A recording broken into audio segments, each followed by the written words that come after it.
রাজ্যের প্রশাসনিক প্রধান উত্তরবঙ্গ সফরে, তারই মাঝে 20% বোনাসের দাবিতে 12 ঘন্টা বন্ধ পাহাড়ে বন্ধ ডেকেছে 8টি চা শ্রমিক সংগঠনের যৌথ মঞ্চ। বন্ধের সকল সমর্থনে এদিন সকাল থেকেই পথে নেমেছেন চা শ্রমিকেরা। শ্রমিক সংগঠনের সদস্যদের পাশাপাশি চা শ্রমিকেরা রোহিণী টোলগেট সংলগ্ন এলাকায় পিকেটিং এ শামিল হন। দেশের জাতীয় পতাকা হাতে রাস্তায় বসে সরকারের বিরুদ্ধে স্লোগান তোলেন তারা। সংগঠনের তরফে জানানো হয়, আগামীকাল থেকে প্রতিটি কারখানার সামনে বিক্ষোভ দেখানো হবে, চলবে কর্মবিরতি। এদিকে বন্ধের জেরে রোহিণী টোলগেটের দুই প্রান্তে পর্যটকদের গাড়ির লাইন পড়ে যায়। পিকেটারদের কথায় চা বাগান শ্রমিকদের সমস্যা পর্যটকদেরও জানা প্রয়োজন। দেখেন, কালকে ফোর্থ টাইম আমাদের কনসিলেশন মিটিং মানে একদম ভেঙে গেল। তারপরে আমরা রিকোয়েস্ট করছিলাম গভর্নমেন্টকে কিছু ইনিশিয়েটিভ নেওয়ার জন্য।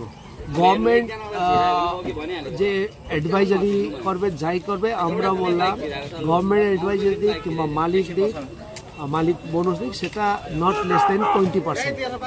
এই 20%-এর দাবিতে আমরা লাস্ট অবধি আমরা ডেটে থাকলাম। 9 ঘন্টা পরে সে গভর্নমেন্ট এসে বলেছে তারা ফার্দার একবার সবার সাথে কথা বলবে, ও হায়ার অথরিটির সাথে কথা বলবে। আমরা কালকে ওখান থেকে 8টা ট্রেড ইউনিয়ন আছে, একটা মানে আমাদের 2-3টা না, 8টা সমস্ত পাহাড়ের ট্রেড ইউনিয়ন একসাথে বসে ঠিক করা হলো আজকে মানে 12 ঘন্টা বন্ধ।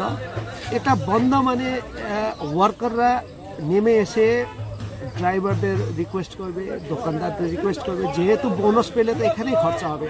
এখান থেকে যদি কাশিয়াং যায় তাহলে তো ওই গাড়িতে উঠে যেতে হবে।